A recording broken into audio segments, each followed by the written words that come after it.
Assalomu alaykum yurtdoshlar. Mana yana bugun yangi proyekt, xudo xolasa. Bir o'rtog'im kakli va'da qiluvdi. O'shanga o'zimcha bir qiziqishga yasab qurdim uyasini.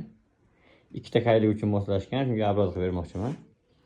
Mana eshiklari mana yopilishi, mana bu eksentrik sifatida qilingan mana bu. Shunaqa yopiladi. Mana bu karmushkalari, paylkalari mana bu yoqdan boshini chiqarib yeydi. Mana bu tashqaridan qushlar yemaslik uchun o'zimcha bir o'ylab qo'ydim. Eshiklari bir-biri bilan ikkita kayli aloqa qilib turish uchun mana bu yoqdan portchika ham qo'yganman ichida. Zerikmay gaplashib o'tirishadi. O'zimcha o'yladim, tog'li zonada yashab, uyingda kayli bo'lmasa, uncha qiziq bo'lmaydi deb. O'zingizlar baho berasizlar akalar.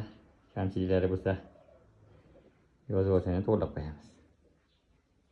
Rahmat e'tibor uchun.